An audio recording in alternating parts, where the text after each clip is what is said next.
waiting for the Messiah. They are.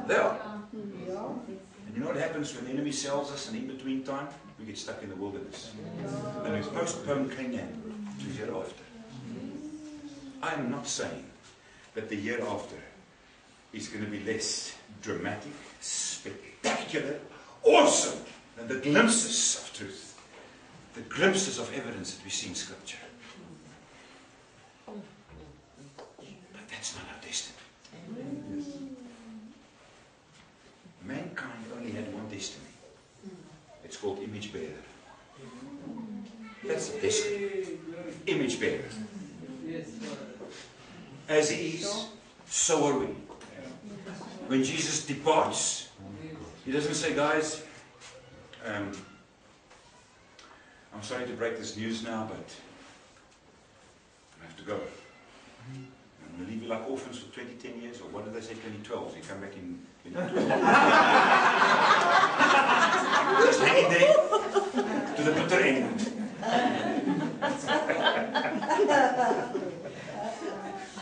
He says, I go to the cross to prepare a place for you, so that you may be where I am.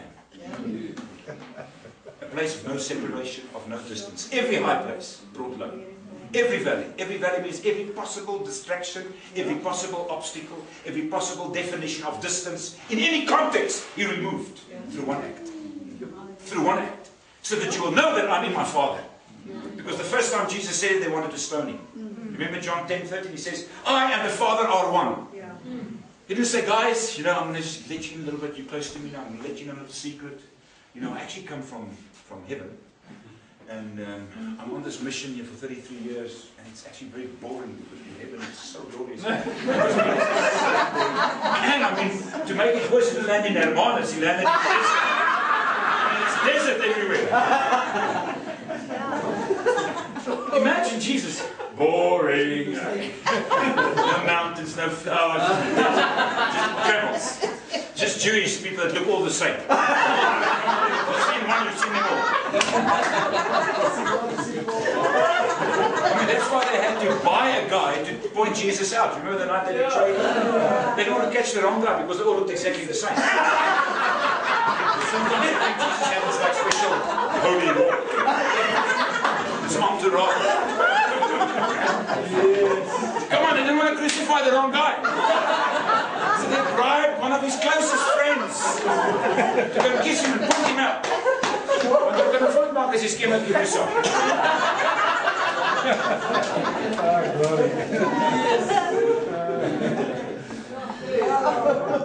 And say to his disciples, you guys, but you know, I can't wait soon and very soon. I'm going to be back with my Father. In the meantime, I'm just going to be this boring life separated from God. I'm just going to hang in here and try and be a good boy so I can get my old place back in heaven again. You see the wisdom of the Father. He knows no distance. When he prays, his disciples listen and they say, teach us to pray like that. Because their prayers are like heavy prayers. They always this far away God. Dis almagtige God in ons Vader. Dis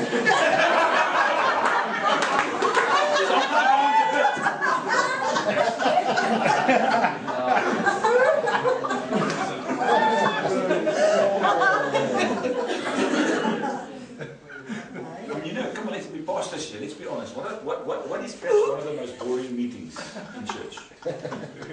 It's called a prayer meeting. we have the crowds. I'm going to be very honest. On the prayer meetings, the crowd pullers. No.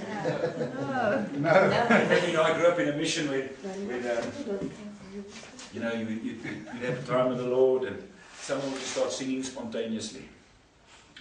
And so we came from this mission, we went to a very reformed church, and I think it was one of my brothers or somebody else's brother or child. But in this prayer meeting, but very geweight, very solemn. There's this silence, you know, and then the silence gets a little bit uncomfortable. So sit een van die kleintjies, sit hy sommer 'n koortjie in. So he starts singing. It was out of place. We've made prayer meetings so. Only the real spiritual guys can pray. He's going to hang in here, you know, better pray for meals. But do you ever discover the life of Christ? And he's in constant conversation. You can intersect any section of his thought life. His thoughts are his sanctuary. There's a conversation that continues. You see, we thought prayer was like prayer mode. When Paul bows his knee before the Father, he says, listen, I submit my whole ministry, my whole being to this mighty revelation of the mystery of God, from whom every family in heaven and on earth is named. Is named. We said earlier on, Paul says, he commands all men, everywhere, to metanos, to come to his mind, to realize the reign is coming. Isaiah 55 says, as the heavens are higher than the earth, so are your thoughts, my thoughts higher than your thoughts. And we've left it there. The next verse says, but. Here's another good but to preach. But as the rain and the snow comes down, and return not thither but water the earth, saturate the earth. Afrikaans say, deurvoldig die aarde. Blanket of snow. Everything's turned snow. So shall my word be. Nothing is hid from its heat, says Psalm 19. Nothing is hid on this planet from its heat. There's no man that can stand with an excuse of ignorance. Go and study, if you want to get a hold of our mirror translation, you can study Romans chapter 1 right through to chapter 3. I mean, that's always like a little bit of a difficult part, but that's such an explosion when you realize how God has borne witness to himself.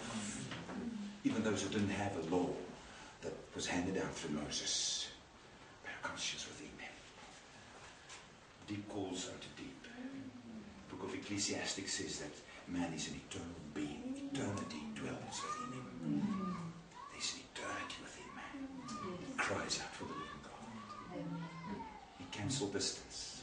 As the rain and the snow, so shall my word be. Saturate the soil. And return not thither. No man will ascend. Do it not also descend from above.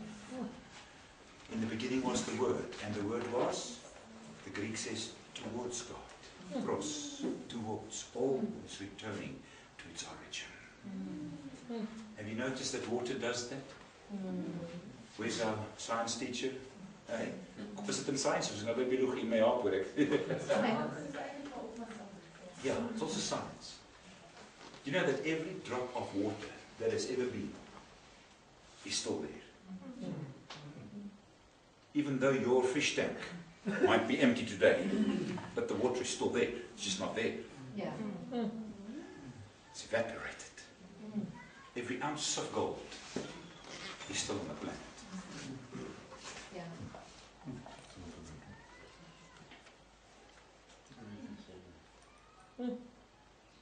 My word shall not disappoint me, says God. Jesus did not return to a disappointed, frustrated father. Father, I managed to do what you told me to do, but I only saved a few. The rest are just...